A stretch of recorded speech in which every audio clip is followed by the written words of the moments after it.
El 9 de agosto de 1965, un hombre apareció en televisión en vivo frente a todo su país y lloró ante todo el mundo. Era el primer ministro y estaba anunciando que su país, que acababa de nacer ese mismo día, tenía todo en contra para sobrevivir. Singapur había sido expulsado de Malasia, sin recursos naturales, sin agua propia, sin ejército, sin mercado interno, rodeado de vecinos hostiles, con una población pobre dividida por razas y una tasa de desempleo de 2 dígitos. Los expertos internacionales lo tenían claro. Ese país no iba a durar 10 años. 50 años después, ese mismo pedazo de tierra tenía uno de los pasaportes más poderosos del planeta, uno de los sistemas educativos mejor calificados del mundo y un PIB per cápita superior al de Estados Unidos. El hombre que lloró aquel día en televisión se llamaba Lee Kuan Yew. Y lo que hizo entre esa lágrima y ese resultado es, para muchos historiadores, la transformación más rápida de un país entero en toda la historia moderna. Lee gobernó Singapur durante 31 años seguidos, encarceló opositores sin juicio,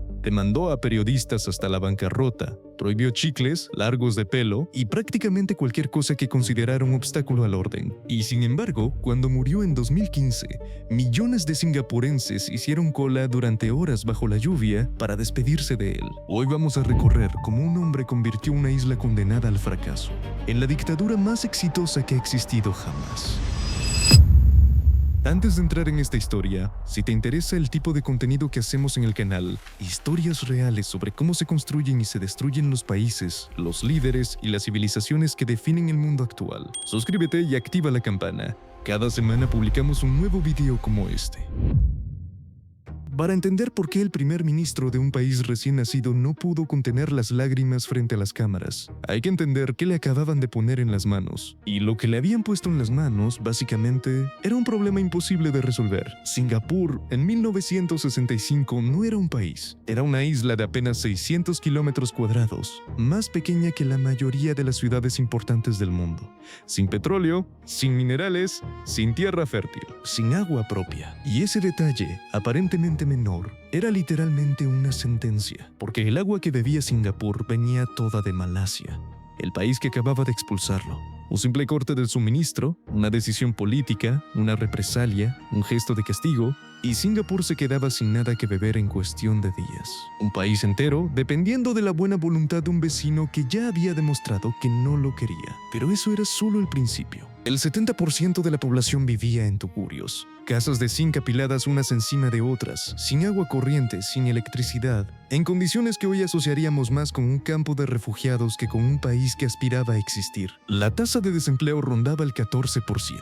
La corrupción no era la excepción, era el sistema. Y por encima de todo eso, la violencia. Singapur era un país donde convivían chinos, malayos e indios en proporciones desiguales, con religiones distintas, idiomas distintos, tradiciones distintas. Los disturbios raciales eran regulares. En 1964, apenas un año antes de la independencia, más de 30 personas habían muerto en enfrentamientos étnicos en las calles. Y como si todo eso fuera poco, había un detalle final que la mayoría de la gente no sabe. La separación de Malasia no había sido una decisión de Singapur, había sido una expulsión. El parlamento malayo votó de forma unánime. Ni un solo voto en contra. Sacar a Singapur de la federación. Le dijeron a Lee Kuan Yew, básicamente, arréglatela solo. Un país sin recursos, sin agua, sin ejército, con apenas 1000 soldados en total, rodeado de vecinos hostiles y mucho más grandes, con una población pobre, dividida y sin experiencia en autogobierno. Los expertos internacionales de la época, economistas del Banco Mundial, analistas políticos y académicos, coincidían en el mismo diagnóstico. Singapur no iba a durar. Algunos le daban al país 10 años de existencia, otros 5. Y los más pesimistas hablaban de meses. Y aquí es donde Lee Kuan Yew entendió algo que iba a definir absolutamente todo lo que hizo después. No podía permitirse ni un solo error. No podía permitirse la lentitud de un debate parlamentario largo. No podía permitirse los tiempos de un consenso democrático prolongado. No podía permitirse las ineficiencias, las corruptelas, ni las divisiones internas que otros países pobres se permitían mientras esperaban tiempos mejores. Necesitaba resultados. Y los necesitaba rápido. Y para conseguir esos resultados iba a tomar una decisión que ningún manual de política occidental hubiera aprobado. Una decisión que, todavía hoy, 60 años después, sigue generando debate en todo el mundo. La decisión que tomó Lee Kuan Yew se puede resumir en una sola idea. Una idea que hoy, en cualquier país occidental, sería considerada peligrosa. En algunos casos, directamente inaceptable. Concentrar prácticamente todo el poder en una sola mano. Su propio partido, el Partido de Acción Popular, que él mismo había cofundado años antes, se convirtió, bajo su liderazgo, en la única fuerza política real de Singapur. Y durante los siguientes 31 años, ese partido no perdió una sola elección. Detente un momento en esa cifra. En muchos países del mundo, un partido que gobierna 30 años seguidos sería considerado por definición una dictadura, una manipulación electoral, un fraude sistemático. En Singapur, la historia era más complicada, porque Lee Kuan Yew no ganaba elecciones únicamente reprimiendo opositores. Ganaba, en gran parte, porque los resultados de su gobierno hablaban por sí solos. Pero el otro lado también estaba ahí, y era imposible de ignorar. Los opositores políticos serios de Lee no eran vencidos únicamente en las urnas. Eran encarcelados sin juicio, algunos durante años, bajo una ley heredada del periodo colonial británico que permitía detenciones indefinidas por amenaza a la seguridad nacional. Los periodistas que publicaban artículos críticos sobre el gobierno enfrentaban un método particular. Lee no lo censuraba directamente. Hacer eso hubiera manchado la imagen internacional de Singapur, sino que los demandaba por difamación personalmente. Y los tribunales, notablemente favorables al gobierno, imponían indemnizaciones tan altas que llevaban al periodista, al medio o a ambos a la bancarrota. Publicaciones extranjeras que se atrevieron a criticar al gobierno, el Wall Street Journal, el Financial Times, la revista Time, fueron demandadas o vieron restringida su circulación en el país. Los sindicatos independientes fueron absorbidos por una organización estatal. Las manifestaciones públicas de más de 5 personas requerían permiso policial, y a nivel de vida cotidiana, Singapur desarrolló un sistema de control social que en Occidente sería impensable. Escupir en la calle, multa. Tirar basura fuera de un contenedor, multa que podía llegar a los $1,000. Comer o beber en el metro, multa. Cruzar la calle fuera del paso peatonal, multa. No tirar la cadena en un baño público, multa. Y el detalle más famoso de todos, el que dio la vuelta al mundo como una anécdota cómica. En 1992, Singapur prohibió el chicle a nivel nacional. La razón, según el gobierno, era que unos vándalos habían pegado chicles usados en los sensores de las puertas del metro, causando averías. Ese solo hecho, 4 o 5 chicles en un vagón, llevó a la prohibición total del chicle en un país entero. Suena absurdo, casi caricaturesco. Pero para Lee Kuan Yew, todo esto formaba parte de una misma ecuación. Orden, limpieza, predictibilidad, disciplina colectiva. Su lógica era simple y también profundamente incómoda para el pensamiento democrático occidental. Le creía, y lo dijo abiertamente en múltiples entrevistas a lo largo de su vida, que la libertad individual, tal como se entiende en países como Estados Unidos o el Reino Unido, era un lujo que solo se podían permitir las sociedades ricas y ya establecidas. Los países pobres, según él, no tenían ese margen. Los países pobres, decía Lee, primero necesitan comer, después necesitan educarse, después necesitan seguridad. Y solo después de todo eso, cuando el estómago está lleno, la casa está en pie y las calles son seguras, pueden empezar a discutir sobre libertades individuales, prensa libre y democracia plena. Su crítica a Occidente era directa. Exportar democracia a países pobres, decía, era como enseñarle a leer a un hombre que se está muriendo de hambre. Primero, la comida. Después, todo lo demás. Y con esa filosofía como base, Lee estaba a punto de ejecutar una estrategia económica que ningún país pobre del mundo había intentado antes. Una estrategia que iba en dirección exactamente opuesta a lo que hacían prácticamente todos los demás países en desarrollo de su época. Y que, para bien o para mal, iba a cambiar la historia del sudeste asiático para siempre. En los años 60 y 70, prácticamente todos los países pobres del mundo hacían lo mismo para intentar desarrollarse. Cerraban sus mercados, ponían aranceles altísimos a los productos extranjeros, protegían a sus industrias locales de la competencia internacional, intentaban fabricar dentro de sus fronteras todo lo que consumían, desde autos hasta zapatos, aunque esas industrias fueran ineficientes y produjeran de peor calidad. La teoría era simple. Si dejas entrar a las grandes empresas extranjeras, se comen a tus industrias locales. Lee Kuan Yew miró esa teoría, la analizó durante meses con su equipo de economistas y decidió hacer exactamente lo contrario. Abrió Singapur al capital extranjero de par en par. Y no solo lo abrió, fue personalmente a Estados Unidos, a Europa y a Japón a rogarles a las multinacionales que instalaran fábricas en su país. Los ofrecimientos que puso sobre la mesa eran, para los estándares de la época, casi increíbles. Impuestos corporativos extraordinariamente bajos, cero corrupción, y aquí Lee cumplía, porque cualquier funcionario público sorprendido pidiendo un soborno era destituido y encarcelado sin excepción. Terrenos industriales listos para construir. Y una fuerza laboral con una característica que ninguna otra economía emergente del sudeste asiático tenía. Singapur hablaba inglés, y ese detalle no fue un accidente. Lee había tomado años antes una decisión que en su momento generó una enorme resistencia interna.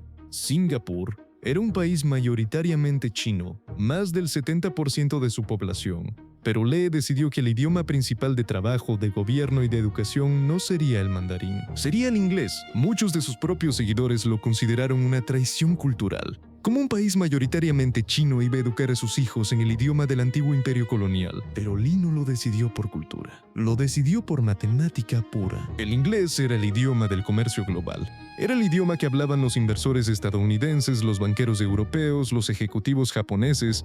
Si Singapur quería competir por el capital mundial, tenía que hablar el idioma del capital mundial. Y funcionó. Empresas como Texas Instruments, Hewlett Packard y Philips instalaron sus fábricas en Singapur en los años 70.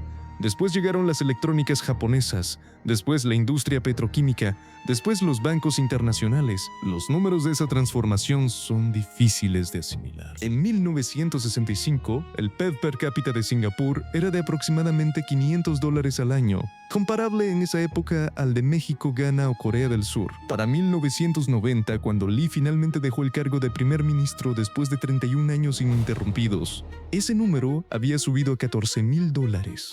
Un crecimiento de más del 2.800% en 25 años. Para 2023, el PIB per cápita de Singapur superaba los $80,000 al año, por encima del de Estados Unidos, por encima del de Alemania y por encima del de Japón, el mismo país que había ocupado brutalmente a Singapur durante la Segunda Guerra Mundial. Ese pedazo de tierra sin recursos, sin agua propia, y que en 1965 los expertos daban por muerto en menos de una década, se había convertido en uno de los 3 centros financieros más importantes del planeta, junto a Nueva York y Londres. Y aquí es donde la historia de Lee Kuan Yew se vuelve verdaderamente incómoda, porque los resultados económicos no son opinables. Están ahí, se pueden medir, se pueden comparar, y lo que dicen esos números es que Lee logró, en el tiempo que otras naciones apenas escriben su primera constitución, sacar a millones de personas de la pobreza absoluta y convertir su país en uno de los más prósperos del mundo. La pregunta que queda flotando, la que no tiene una respuesta fácil,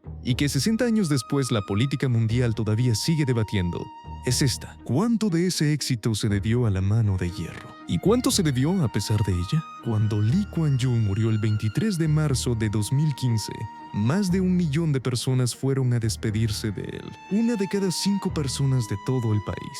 Muchas hicieron cola durante 8, 10, 12 horas bajo la lluvia. En un país donde el 80% de la población no había vivido bajo ningún otro líder que no fuera él. Y esa es, quizás, la parte más incómoda de toda esta historia. Porque Lee construyó un sistema que, según los manuales occidentales, no debería haber funcionado. Restringió libertades, silenció opositores, encarceló disidentes, concentró el poder de una forma que en cualquier otro país sería considerada, sencillamente, autoritarismo puro. Pero también sacó a millones de personas de la pobreza. Construyó uno de los sistemas educativos más eficientes del planeta. Erradicó la corrupción en un país donde antes era estructural. Creó una sociedad donde puedes dejar tu billetera en un banco de un parque y volver al día siguiente a encontrarla exactamente donde la dejaste. Y lo hizo todo en el tiempo que le toma a otras naciones apenas escribir su primera constitución. Esto plantea una pregunta que, 60 años después, la política mundial todavía no ha logrado responder del todo. ¿Es posible transformar un país entero, sacar a millones de personas de la miseria y construir instituciones sólidas,